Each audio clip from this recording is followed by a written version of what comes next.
El señor Fernando Álvarez. Claro. Señor. Fernando, buenas tardes.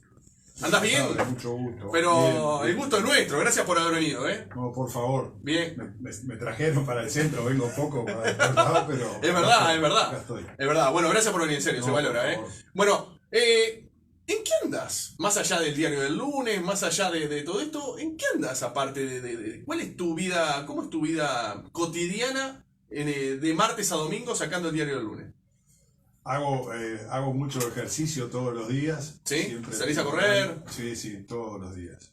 Todos los días salgo a correr, a no ser que esté muy feo.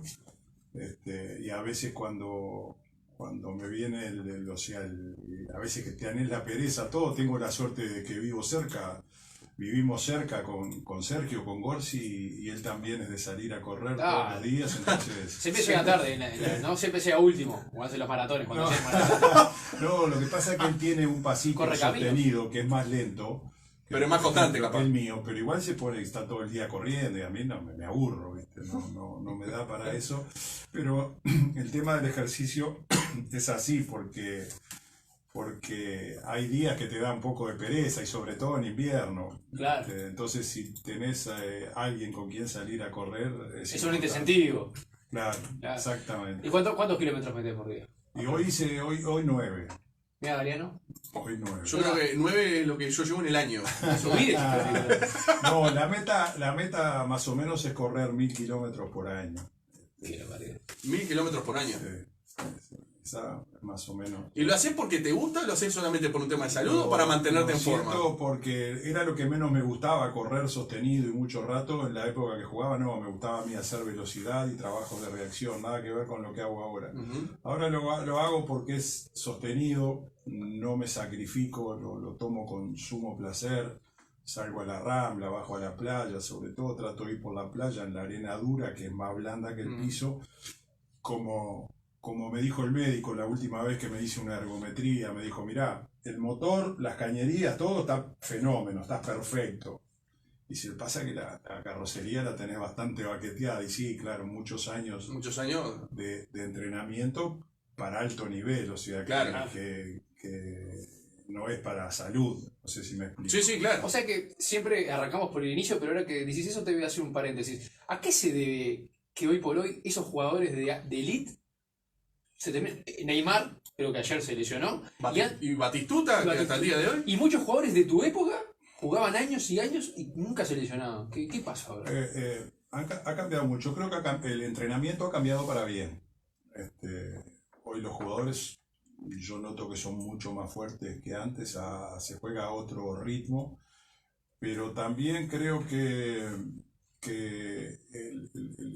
el entrenamiento entre partidos y partidos, cuando se juega con poco tiempo de recuperación, lo están sintiendo demasiado los jugadores. Antes no se sentía tanto eso. El otro día justo estaba hablando con Eduardo Rivas, que lo tengo de compañero Sí. en el diario del lunes, que él es una computadora, todo. Entonces a mí me vino una duda, porque yo hubo un año en Peñarol que jugamos muchísimos partidos, jugamos el campeonato uruguayo. Antes del campeonato uruguayo siempre había un campeonato que era una rueda. Ese año se jugó un campeonato mano a mano con Nacional, que se llamó la Copa de Oro de los Grandes, que era el mejor de 8 clásicos. Sí, que ganó Peñarol. Sí, que hicimos una gira con Peñarol de 14 partidos por Europa. Jugamos la Carranza, bueno, Trofeo Ciudad de Sevilla, Marbella, estuvimos por La todos Coruña, lados. calculo también. ¿Eh? La Teresa Herrera, capaz también. Bueno, si la Teresa Herrera la jugamos otro año, no precisamente del año Ahí va. este que estoy hablando. Jugamos la liguilla, todo. Entonces Eduardo Rivas le digo, mira Eduardo, quiero que me hagas porque él tiene todos los datos, Sí, claro. tiene un banco de datos espectacular. En 11 meses jugamos 80 partidos. ¿Está? En menos de un año. Claro. Qué locura. Si le cargamos para completar los 12 meses, porque en 12 meses se jugaron 2 liguillas. Se jugó, él empezó a contar la temporada de fin de febrero hasta diciembre. A fin de enero, que se juega la liguilla. Ahí fueron 80 partidos. Fue del 26 de febrero, un primer partido, al 26 de enero del año siguiente, o sea, 11 meses, 80 partidos. si le recargamos el enero del año ese, Sí. ahí tenés que 85 partidos en 12 meses se jugaron. Prácticamente con el mismo plantel, salvo cambiaron 4 o 5 jugadores. O sea que serían un promedio de 7 partidos por mes, más o menos. No, y bueno, dividí 365, Por eso, dividí claro. 8 por 4, 32. Estaba jugando cada 4 días, 4 Por eso, días y medio, claro. pero todo el año. Todo Hoy, el- hoy, ¿Ah? Hoy pero pensado. antes no lo hacen. Hoy si juegan pero por la Libertadores no juegan el y sábado. con giras en Europa y partidos, por ejemplo, en Europa, que los torneos de verano jugabas un día el partido y al otro día jugabas la final. ¿Y vos cómo ves eso? Que ahora, por ejemplo, un grande o cualquier cuadro, pero por lo general Peñarol y Nacional, Lo que pasó ahora, juegan, que claro, juegan por la Libertadores o la Bueno. Sudamericana un miércoles, pero el sábado se tiene que Pero- aplazar porque no pueden jugar. Pero, a la eso semana. voy, hay muchas cosas. A ver. Ya te digo, hoy se entrena distinto. Hoy, por ejemplo, yo lo he apreciado y lo he visto en algunos equipos. Los entrenadores prácticamente tienen que vivir trabajando desde el punto de vista táctico. Cuando parece que logran el equipo y que el equipo está aplicado tácticamente, si no siguen repitiendo semana a semana, como que en 15 días todo lo que habían hecho se vuelve a... como que la inteligencia táctica hoy ha disminuido. ¿Verdad? Entonces, están más propensos a insistir más en determinadas cosas. Y después, sí, creo que sí, el gran debe en estos momentos de la mayoría del fútbol uruguayo está en la parte de fundamentos de marca, fundamentos técnicos para determinadas, por ejemplo, determinados casos y inteligencia deportiva, por decirlo. Pero porque cuando Y uno, bueno, cuando, inteligencia claro, porque en deportiva, realidad, pero uno hay piensa, hay muchos detalles, yo qué sé, van los no, jugadores. pero más allá del detalle, digo, ¿por qué pensás que en vez de avanzar, se va para atrás con el paso del tiempo? Cuando se entrena mucho más, se corre mucho más en una cancha. Más atletas. Son atletas hoy día, antes no. Digo, Creo en que- vez de avanzar, Creo que va para hoy atrás. se vive más rápido. Hoy a los jugadores no les gusta concentrar. A los jugadores no les gusta mirar fútbol. Si vos les decís de mirar un video, un partido, se aburren. Hay un montón de cosas. Entonces la selección de los futbolistas tiene que empezar por otro lado. Primero que nada te tiene que gustar. Yo estaba sacando el otro día la cuenta con esto de la pandemia, porque viste que todo el mundo no, que estamos agotados, que la sociabilización, sí, yo lo comprendo, está todo perfecto. Estaba sacando la cuenta entre selección, Peñarol, las liguillas, nosotros nos concentraban, por ejemplo, todo el mes, estábamos todo el mes guardado. Ujú. Las Copas Américas con la selección, estabas guardado, no salías, te venían a visitar de repente un ratito alguien de tu familia.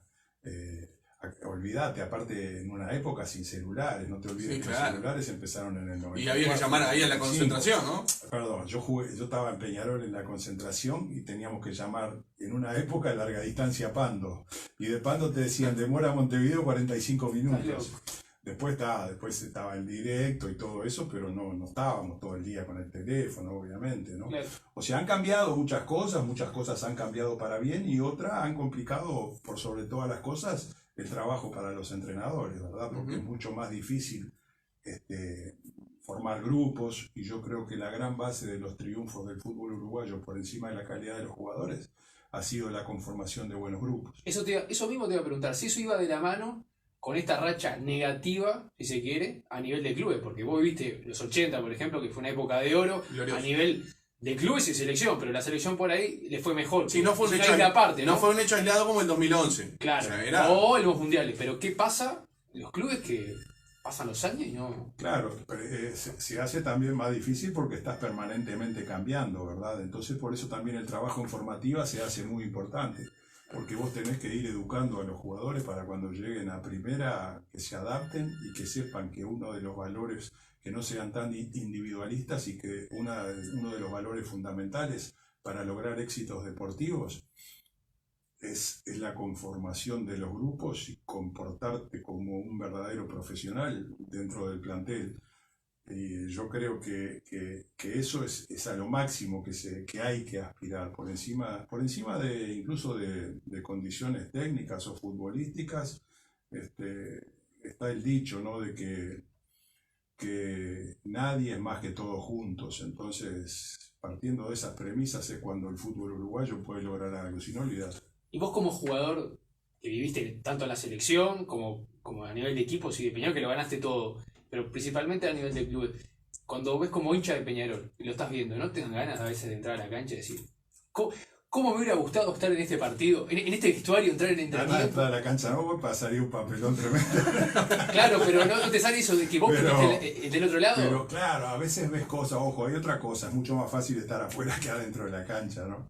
Pero claro, a veces se ven cosas que es lo que yo te digo de la inteligencia deportiva, es importante, el manejo de los tiempos adentro de una cancha, no hacer foul cuando el equipo rival está apretado y le vas y le haces un foul tonto de espalda, el jugar... Eso se ve cada vez más. Y claro, ahí está, y hay muchas cosas que son falta de atención a veces. Si ustedes se ponen a fijar la mayoría de los goles y van a ver que se reciben, como nunca el fútbol uruguayo está recibiendo goles de jugadas de pelota quieta.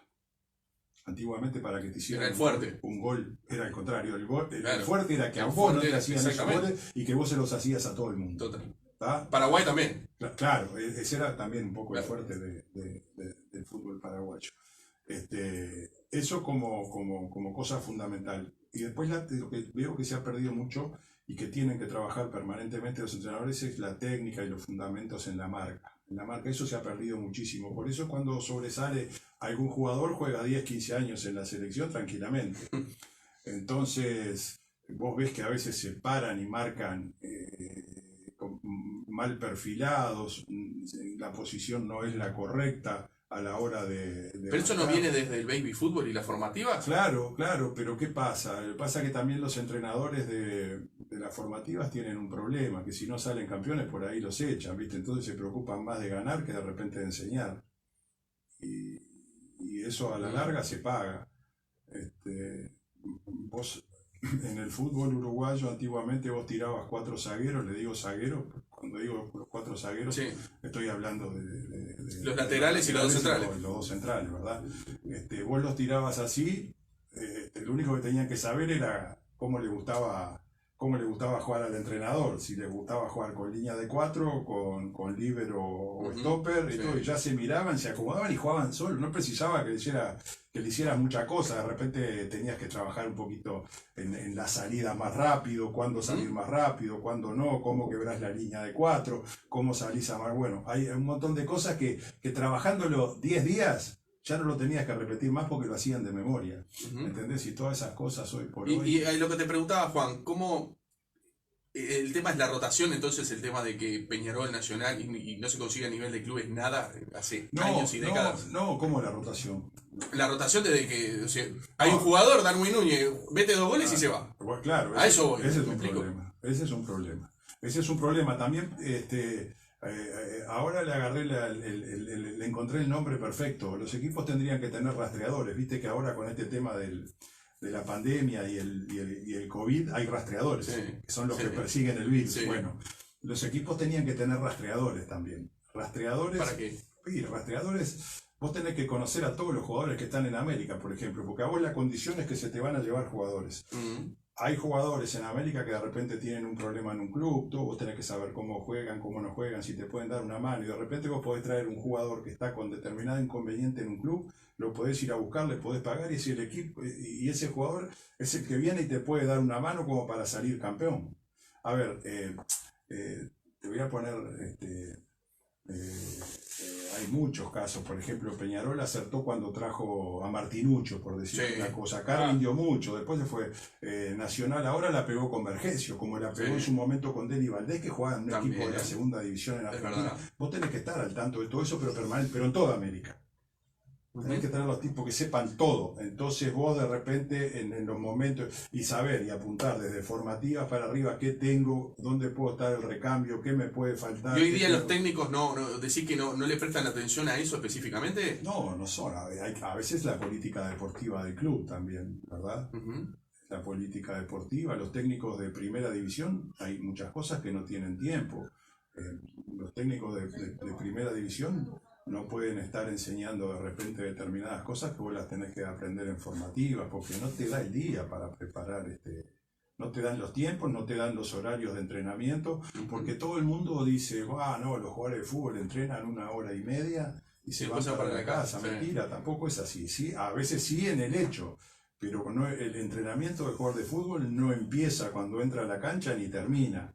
Empieza una hora antes cuando llega al entrenamiento, cómo se acondiciona antes del entrenamiento, cuando se va del entrenamiento y llega a la casa, qué come, cómo descansa, a qué hora se acuesta, qué hace, qué no hace. Son las 24 horas que vos tenés que vivir para el fútbol. Lo que pasa, vos ves el rato que van a la cancha.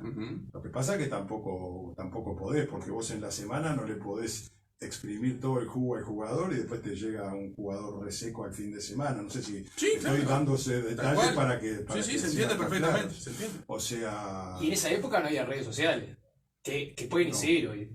O sea, me explico que salís a tal lado y te sacan una foto, todos los problemas se agrandan, todo el mundo piensa... Filtran información. Todo el mundo piensa que tiene voz y no es así. Tiene mucha voz porque hay gente que vive pendiente de las redes sociales. Lo ves a todo nivel, a nivel de futbolistas, a nivel de jugadores, a nivel de dirigentes y a todo nivel. Y yo creo que... ¿En tu época se quedaba por esa o decir que se filtraban cosas ahí? No, a veces se podía pasar una cosa, pero no era el común, no era el común. Si supiera todos los líos que yo he visto dentro del fútbol, y el 90% nunca salieron a la luz, por suerte, ¿no? Pero hoy, viste, aquello que se hablaba, ¿no? Pero cambio radicalmente, pero más o menos un poco lo mismo. Que son más o menos mitos, pero vos contame lo que estuviste ahí. En el México 86, aquel partido definitorio con Argentina que terminan eliminados, que se dice que el técnico no dio órdenes, sino que los mismos jugadores hicieron los cambios. ¿Están así eso o son mitos? Mira, Rubén Paz, que lo mandaron a la cancha. Ya prescribieron todas las cosas de aquella época. Hasta si hubiera sido un asesinato ya había prescrito. Claro, pero mirá, hubo ese día el profe Borrás estaba suspendido, porque lo habían echado, lo había denunciado, no sé qué decía, y había un walkie-talkie, un walkie-talkie, no sé qué pasó, si se rompió o qué pasó en el banco. Yo no te puedo decir porque yo no estaba ahí, pero yo sé que la entrada de Rubén la mandaron unos jugadores para eso no es mito. Sí, eso tampoco es cuestión de andar dando nombres, ¿verdad? Pero, pero es un hecho, digo. Es un hecho real. Sí, claro. Y yendo ahora, aprovechando, ¿no?, que estamos hablando de Mundial, ¿qué jugó el Mundial? Porque jugaste 2 además, ¿no? Porque a veces un jugador hace todo para... ¿Es lo máximo, perdón?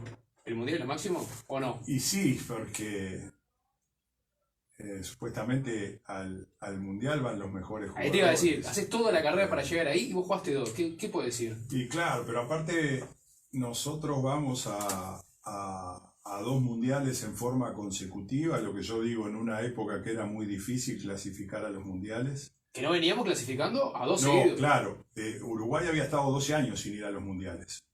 Lo que pasa es que hay una generación, Uruguay juega el mundial del 74 y después queda fuera del 78 y el 82. Lo que pasa es que hay una muy buena política de selecciones juveniles, con Bentancur y con Gesto. Y toda esa camada de jugadores que salieron del año 77, yo te sumaría el 75, que salieron campeones juveniles también, 77, 79 y 81, fueron los que para mí, para mi modo de ver, lograron una década que la podés ir a comparar allá con las de hace 100 años, 90 años, porque toda esa gente que salió de esas selecciones juveniles gana la Copa de Oro. Si bien es cierto que con algunos jugadores veteranos que venían no se clasificó al Mundial de España. Pero se sale campeón de América en el 83. Todos esos jugadores fueron 1 o 2 veces campeones de América con los juveniles, hasta en el año 81. En el 83 se sale campeón de América, se repiten 2 Copas América consecutivas, 86 y 87. Se va al Mundial del 86, se va al Mundial de 90 y se termina ganando la Copa de América del 95. O sea que fueron... Y sumale en el medio los clubes, ¿no? O sea, claro, pero por eso. O sea que estaba hablando de la selección. O sea que vos en 15 años lograste la Copa de Oro y 3 Copas Américas y fuiste a 2 mundiales. Peñarol y Nacional salieron 2 veces cada uno campeón de Campeones América. en la misma década. Y 2 veces campeón del mundo. Y 3 veces. O sea, fueron 4 veces en la misma década. Y 3 intercontinentales. O Impresionante. sea, fue bastante. Fue bastante. Ahora impensado, ¿no? Impensado de repente, porque aparte de esa hegemonía, se hizo con prácticamente en esos 10, 12 o 15 años, con prácticamente en un 70% con los mismos jugadores. Claro. Claro. Es verdad. Entonces, es muy difícil que se pueda Y repetir. cuando ves, por ejemplo, a los técnicos de Peñarol y Nacional, no te sitúo solamente Peñarol, digo Peñarol y Nacional cuando dicen vamos por la sexta, o vamos por la Libertadores, vamos por otra. Vos no decís, vos, Yo creo que vamos esas arriba, cosas... sabemos que es imposible. Yo creo que esas cosas... No porque yo soy de los que digo que no es imposible. ¿Decís que no? Pero es imposible si vos ya lo empezás a manejar públicamente desde el arranque. Esas cosas se manejan en la interna y en la intimidad. Y lo tenés que ir conformando eso como con una olla a presión, que vaya levantando de a poco. Y que se vaya creando ese caldo de cultivo en silencio. Es una Bien. cosa que cuando explota y cuando se hace visible es porque todo el mundo está convencido que se puede, pero lo más difícil es... Eso lo hizo Aguirre, por ejemplo. Porque a la gente es muy fácil ilusionarla. Sí, claro. Porque la gente aparte es la Es ilusión pasional, de es la pasional, gente, aparte. claro, y es pasional, pero uno tiene que ser una cosa interna y tiene que, para lograr determinadas cosas tiene que haber un compromiso interno muy grande. Los jugadores tienen que estar muy comprometidos, todo el mundo tiene que estar. ¿Decís que Aguirre lo manejó bien eso en el 2011? Y si llegaron a la final es porque lo manejó bien y aparte no tenía un super equipo. Yo siempre he discutido mucho con él, hemos vivido un montón de cosas, a veces no todas muy lindas, pero tengo que reconocer que desde ese punto de vista lo manejó muy bien. Ujú. Bien, vos sabés que tengo un mensaje acá, dice Jorge de Cucha, dice que es buenísimo el invitado, por vos, no sé cuánto, hincha de Peñarol. Y dice si es cierto que jugando para River le regalaste un palo a Bengoechea para que la meta ahí. ¿Es verdad? No, imposible. O sea, Tafarel le regaló el palo un mes después. No sé, eso dice Jorge de Cucha, no sé. No, para nada. No. Es más, cualquiera que haya visto el partido puede ver tranquilamente. Aparte, si ustedes ven el video de ese partido, de ese lado sobre todo, del lado que cuando todo el mundo dice para un zurdo, viste los tiros libres, Sí. lo peor que hay es para un derecho, el perfil de un derecho. Porque te le puede pegar para cualquiera de los dos palos, por arriba de la barrera o para el palo. Al de la segundo izquierda. o al claro. Y yo conociéndolo a Pablo, sobre todo, mira, yo les voy a contar una historia. A ver. Jugando Peñarol-Sevilla, él jugaba en Sevilla, el Sevilla lo dirigía Víctor Espárrago, nosotros nos dirigía el Tato Ortiz, una noche de verano en Sevilla, ya cuando Peñarol salíamos todos los años de gira a jugar por Europa, y jugamos contra el Sevilla y Pablo me hizo 2 goles de tiro libre, y le atajé 2 penales en el partido. ¿En serio? Sí. Yo siempre le decía, y incluso él después vino al hotel. No tenía recuerdo de que Bengoechea había agarrado 2 penales. Porque, Bueno, le atajé 2 penales le atajé 2 penales en el mismo partido y me hizo 2 goles de tiro libre, increíble. Entonces, después Pablo terminó el partido y yo, che, andá a tomar algo por el hotel, viste, habíamos jugado, había terminado tarde el partido, una noche esa de verano, sí. En Sevilla, todo vino para el hotel, fuimos ahí, nos estábamos tomando algo y conversábamos, y él me decía, tenía razón mi señora, dice, me dijo que no te pateara penal porque vos me conocés, me decía. Y yo siempre decía, a Pablo es mucho más difícil atajarle un tiro libre que un penal. Aparte cambian las responsabilidades también. Claro. Y bueno, está. Aparte, nosotros la teníamos planificada la jugada, porque yo había hablado con el flaco, con Fossati, que era el técnico en River, y si quedaba justo en ese perfil, aparte era una jugada muy sobre el área grande, que atrás de la barrera, recuerdo, iba el Chavo Díaz. El Chavo Díaz se iba a parar claro. en el palo de la barrera, y yo me quedaba cubriendo el otro. Porque si hay una cosa que vos tenés la culpa si estás en el gol a tu palo. Sí. Y de ahí era muy difícil. Y más que yo conociéndolo a Pablo, vos no te podés mover antes, porque él por ahí con el mismo perfil, ya te digo, si vos te movés para ir para el palo, te la cambiaba de palo y te le pega a tu palo, marchás. Entonces habíamos planificado así. Pero ¿qué sucede? En ese interín, cuando se para él atrás de la barrera y yo estoy en el palo mío, vienen Diego Martín Dorta y sí. Marujo Otero, sí. y se paran uno adelante mío y el otro adelante del Chavo. Entonces yo le grito, le digo, Chavo, salí, cuando veas que arranca, vení y metete de nuevo, porque ¿qué pasa? Los teníamos a los dos adelante. Si él salía no se podía quedar porque quedaban offside, claro. estaban molestando. Entonces, en ese interín, cuando él salen los otros, ¿va? No le da para venir y meterse. Y te la pone arriba. Viene la pelota, pero ya no, yo cuando la vi que salió ya no llegaba. No, ya estaba, ¿viste? Aparte, estaban confundidos en ese momento los jugadores, pero pues todos fueron a festejar pensando que salían campeones. Y el partido terminó empatado. Bueno. El partido terminó, era el minuto 90 Claro. ese, ¿no? Hablando de jugadores que tocó enfrentar, ¿no? Vos jugaste con posiblemente el mejor y en el mejor momento que fue Maradona en el 86. Cuando venía el monstruo ese, que embalaba para el lado tuyo, ¿qué decías? ¡Pah! Era complicado, muy complicado. La primera vez que lo enfrenté fue en Venezuela, en el Sudamericano Juvenil. Ya era impresionante. Ya en juveniles ya era Es más, impresionante. mañana se cumpleaños de Diego, tiene un año menos que yo. 60. Mañana cumple años, y ya era un monstruo. Me acuerdo que empatamos, no me acuerdo si fue 0-0, 1-1 en Venezuela. Ellos no pasaron la fase, nosotros clasificamos con Paraguay en la fase y fuimos a jugar el cuadrangular final con Brasil, Chile, Paraguay y nosotros, todos contra todos. Y le terminamos ganando por diferencia de goles a Brasil. Pero ya era un fenómeno. Y bueno, pero el partido que yo aprendí un poco más lo que había que hacer con él, antes de irnos al Mundial de Túnez, con la selección juvenil. El primer Mundial Juvenil de Sí, el primer Mundial Juvenil. El partido de despedida nuestro era con Argentinos Juniors. ¡Oh! Nosotros estábamos concentrados en el Yacht Club, ahí en el buceo. Me acuerdo que nos fuimos para el estadio. Jugamos con Argentinos. Si viene Diego con Argentinos Juniors. ¿Ahí ya lo conocías o...? Ya habíamos jugado. ya había ya, jugado, claro, exacto. Ahí está, nosotros ahí va. clasificamos Ahí va. para el Mundial de Túnez y Argentina no. Claro, claro. Entonces, me acuerdo que le cruzan una pelota así, viene, se saca, no me acuerdo quién fue que se sacó encima y quedó mano a mano conmigo. Y yo voy, le achico y él toma en una baldosa, me hizo un drible, se fue comer, se metió caminando para adentro con la pelota. Un monstruo. Entonces.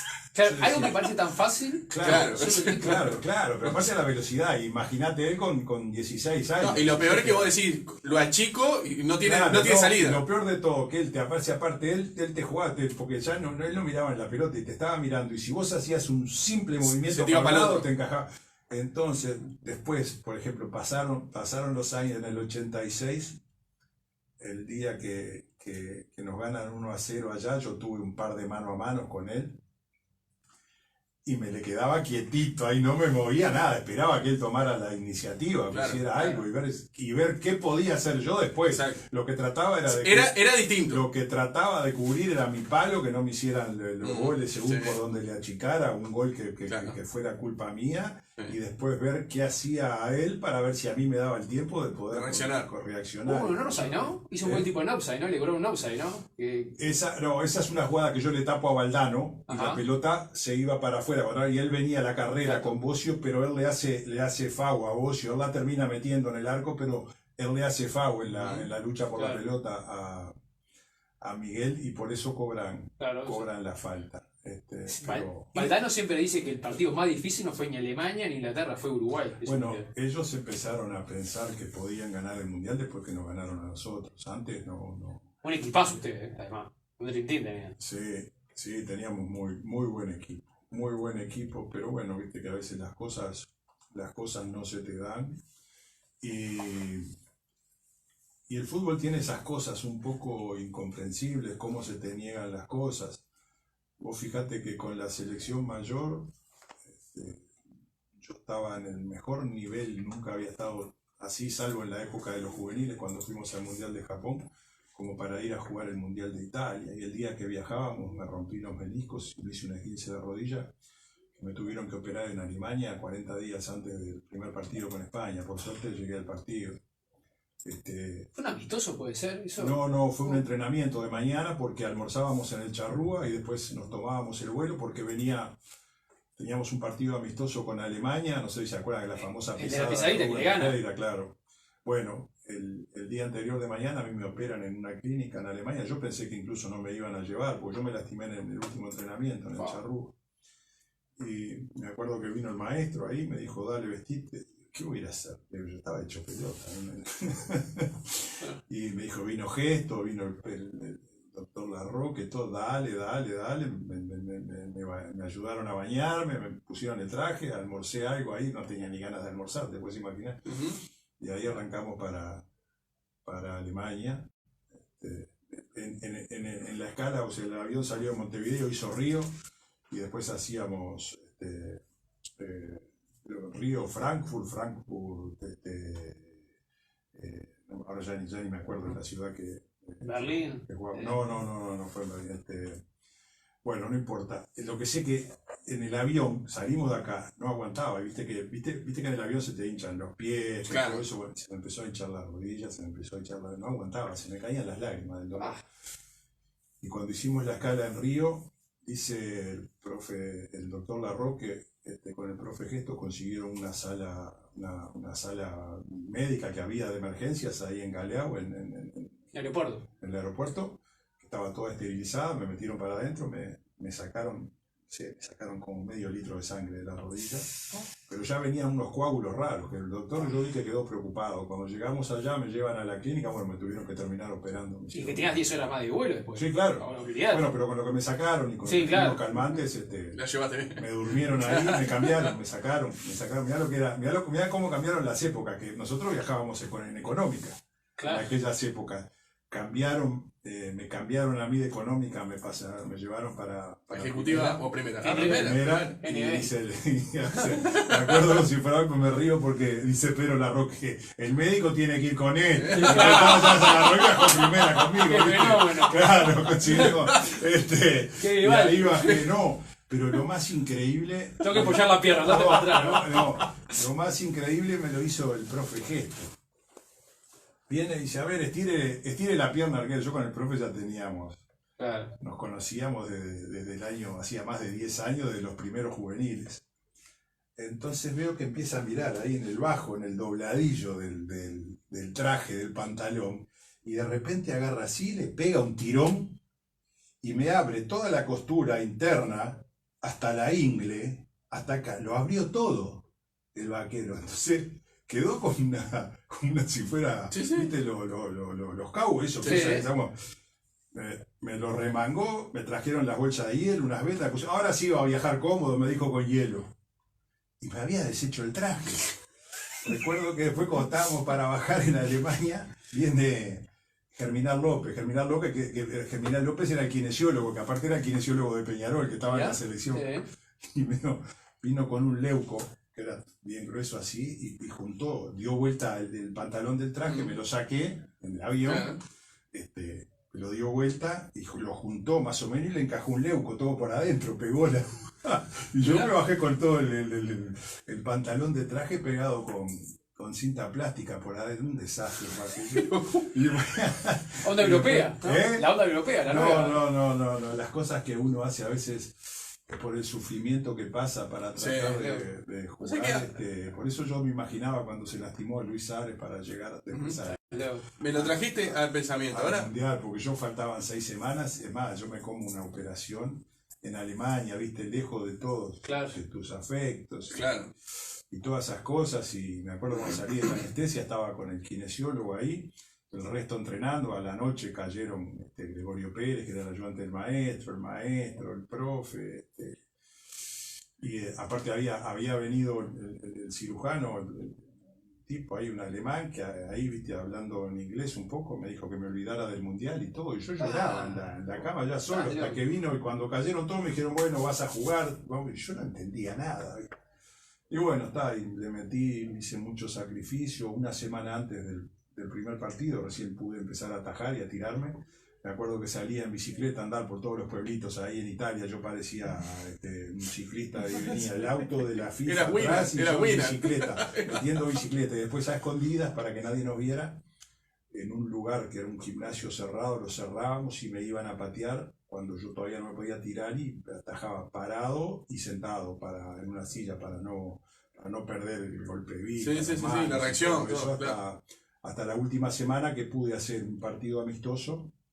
Y mira, digo así, fue un sacrificio muy grande, pero... Bueno, jugaste. Pero cuando bueno, estaba ¿no? escuchando Vale. los himnos, el himno contra, ¿Te emocionaste? contra España, sí. No podía creer por todo lo que había pasado y estar parado ahí nuevamente. Y me empecé a acordar de los dos mundiales juveniles, de los juveniles, del mundial anterior. Y no podía creer que estaba parado nuevamente en el mismo lugar para defender a Uruguay. Sí, fue impresionante. Por eso te digo que a veces, después, claro, tenés que todo, viste, que el éxito, lo que te va mal, marca muchas cosas, pero a veces las vicisitudes que uno pasa para llegar a... Sí, la gente no las conoce. Claro, Claro. son tremendas. Y lo peor de todo, que los que más sufren es la familia. Es verdad. Porque vos le metés... Es la que te ¿no? sigue a todos lados. Claro. Por eso, cuando a mí me llama el Pichón Núñez para jugar la Copa América del 95, que yo ya no iba a jugar más, yo ya no quería saber más, me iba a retirar del fútbol y él me pidió que me consiguiera a principio de año un equipo para jugar, que ahí fue cuando arreglé con River. Y jugué 6 meses en River para poder jugar la Copa América. Después estaba, con ese interés, seguí hasta que me retiré Sí. con el 97 cuando el Quinquenio. Sí, seguiste un par de años. Claro. De hecho, colgaste los guantes. Claro, pero yo no, Me no acuerdo, pensaba me acuerdo, más. la tengo acá, esa Es imagen. más, el Pichón vivía a una cuadra de casa, en un apartamento ahí a una cuadra de mi casa, y yo me acuerdo que estaba mi madre en mi casa y justo le digo, me voy para el Pichón acá en la esquina, quiere hablar conmigo, si quiere que juegue la Copa América, que me consiga un equipo. No me dijeron nada, me fui. Cuando vuelvo ya me vieron la cara, estaba 1 hora con él, no demoró nada en convencerme, te puedes imaginar. Y en mi casa estaban todos enojados, No, porque no, No querían. porque con todo lo que o sea, disfrutaron, pero son más los sufrimientos que Sí. lo que uno disfruta, y realmente los que después escuchan la radio, escuchan las cosas, es tu Son familia, ellos, son sí, tus es padres, verdad. son toda tu familia, ¿viste? Y bueno, está, pero es la pasión de uno. Tal cual. ¿Suárez es el mejor 9 de la historia? Yo creo que en este periodo y en este momento, y es muy difícil de comparar, es como cuando quieren comparar a Pelé con Maradona. Vos ves O Maradona con Messi. Claro, pero vos ves, por ejemplo, a Pelé cabeceaba bien. El otro día justo estaba mirando en un canal argentino, pasaron todas unas cosas de Pelé que yo acá no las había visto nunca. Pateaba de afuera del área con las 2 piernas, cabeceaba, era guapo. Ah, cuando cumplió los 80 años. Claro, Ahora sí, lo vi ahora también, cuando sí, lo vi. los- Sí, lo vi. Impresionante, porque, a ver, de afuera del área, de derecha o de Sí, zurda. sí, es verdad. Saltaba a cabecear, cabezaba de frente con los 2 parietales. Y pasaron la que le hace a Mazurkiewicz, La que le hace a que Mazurkiewicz, sí. quedaría Que le entre hace los a mejores Chiquito, goles de la sí, historia sí. de los mundiales, Claro, ¿no? Si hubiese sido gol. Sí, sí. Qué jugada esa. Impresionante. Y entonces es muy difícil porque después viene Diego, que para mí fue otro monstruo. Entonces, pero vos, ¿cómo decís quién es el mejor? Porque aparte eran distintas épocas. Hoy, por ejemplo, los jugadores están mucho más protegidos. Hoy los jugadores antes los mataban. A Pelé, a Maradona. Pelé quebró a varios. Sí, quebró 2 o 3. Lo que pasa es que si no hacía así no podía jugar porque lo mataban. Lo mismo que a Diego. Hoy vos ves que los jugadores están todos mucho más protegidos. O sea que eso cambió para bien. Hoy se juega también mucho más partidos que antes. Hay un montón de cosas. Por eso vos te tenés que agarrar a las épocas. Entonces yo digo que cada uno fue el mejor en su época. En su época. Porque también ¿Se mide en décadas la época? ¿Puede ser? no sé, es el periodo que vos estás en la actividad, de la misma manera que yo digo que hay jugadores de 1 año y hay jugadores de trayectoria. Hay muchísimos jugadores que vos los vas a ver que aparecen 1 o 2 veces, están 1 o 2 años, terrible candelero, y desaparecen. Y de repente hay jugadores Ronaldinho, por ejemplo. Perdón. Ronaldinho. A ver, Ganó todo, porque ganó Libertadores, ganó Mundiales, ganó Exactamente, Champions, pero Bota a de ver, Oro, yo- ganó todo. Pero yo es lo que yo siempre digo. El arquero de una de las mejores selecciones que dicen en la historia de los mundiales fue la de Brasil 70, ¿verdad? Félix. El arquero Félix. Yacine y Mazurkiewicz no pudieron salir campeón del mundo con su selección.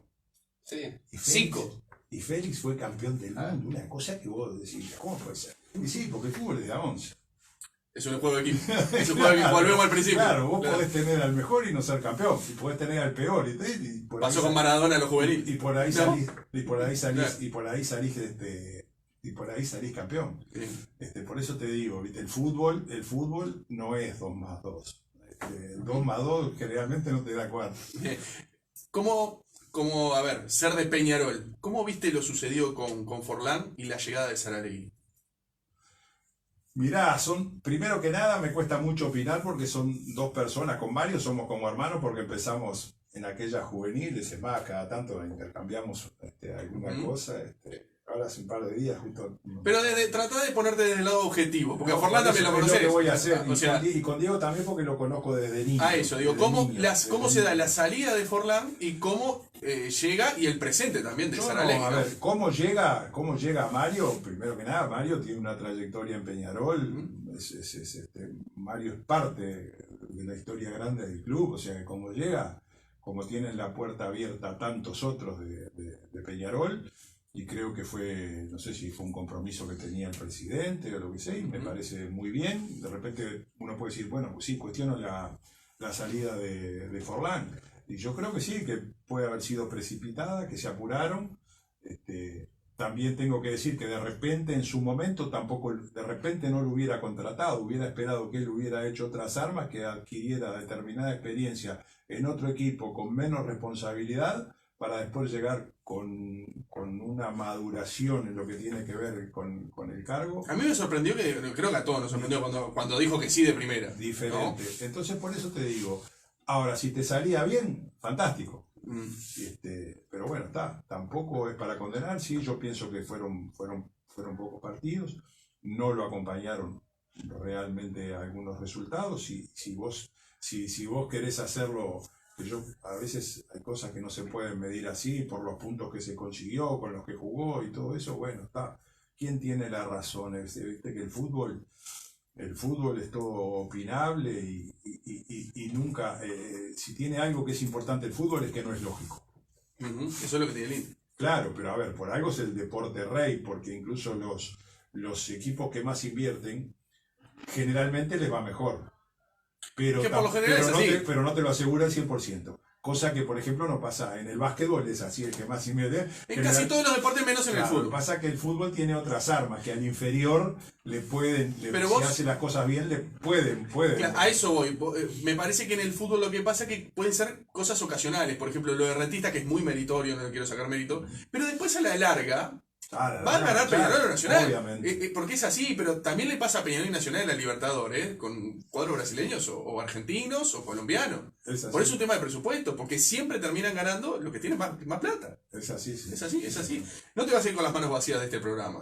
No te vas a ir con las manos vacías de ¿Ya este se fue programa. la hora? No, nos quedan 2 minutos. 2 o 3 minutos nos quedan todavía. Mira, te vas a ir con la taza de Hacemos lo que podemos. Mira. Mirá qué bien. Ahí, Muchísimas gracias. para desayunar, antes de ir Muchísimas a correr. Simpáticas, ¿verdad? ¿Eh? Con 2 caritas. Con 2 caritas ahí. Antes- Dos galanes. 2 galanes de. Este, Muy bueno, muchísimas gracias. No, por favor, gracias a vos por haber Muchísimas venido. gracias. La última. Dale. Hablaste de hace un ratito de Copa América del maestro Tavares, del maestro Oscar Washington Tavares. ¿Por qué la gente le achaca que en 14 años solo ganó una Copa América? Y vos que ganaste Copa América, que sabés lo que cuesta, ¿es tan así? ¿Es fácil? ¿Es difícil? En el fútbol no hay nada fácil. Lo que pasa es que, primero que nada, nosotros tenemos que partir de la base que futbolísticamente somos un pueblo muy exitista, ¿no? Y que los que peinan alguna cana y ya tienen algunos años vivieron mucha cosa, y el fútbol les dio mucha cosa. Sobre todo en las décadas que estábamos hablando, Sí, del 80, porque si hoy te pones a mirar más para atrás, si vos hablas del año 80, estamos hablando de hace 40 años. Entonces, para vos tener uso de razón, por lo menos tenías que tener de 10 años para arriba. Claro. O sea que ya estamos hablando de una franja de la población que tiene que tener más de 50 años. Claro.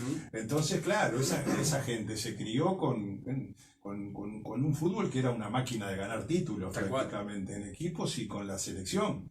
No se pudo coronar nunca con una Copa del Mundo a nivel de selecciones, que es una El mundialito, que capaz que a alguno no le da tanta bueno, trascendencia, el pero digo. mundialito que también es el mundialito que nunca se le dio el reconocimiento que tenía que tener, sobre todo a los futbolistas, porque no sé por qué, porque sería supuestamente porque fue en época de dictadura, una cosa que no tiene nada que ver con los futbolistas y con nada, porque a vos se hizo el campeonato y había que ganarlo. Campeón de campeones. ¿no? Claro, campeón de campeones mundiales. Entonces yo siempre le digo, y te digo más, nosotros a veces lo conversamos entre nosotros, pues tenemos un grupo que es la forma de mantenernos conectados con el WhatsApp y estamos conectados permanentemente, todos los que formábamos parte de aquel plantel. Y sí, es una cosa que la manejamos, nos hicieron una cena un día allá en San José, donde habíamos concentrado hace 3, 4 años.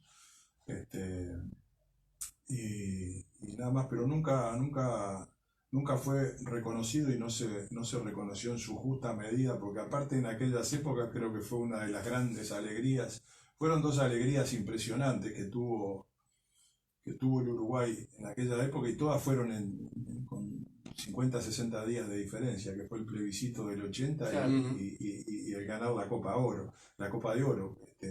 Había que ver lo que era la gente y la gente cómo exteriorizaba y cómo era impresionante escuchar a la gente cantar el himno en su momento. El tirano Temblac que bajaba de la tribuna te erizaba, te ponía la piel, que vos no podías creer todo lo que había contenido adentro de la gente.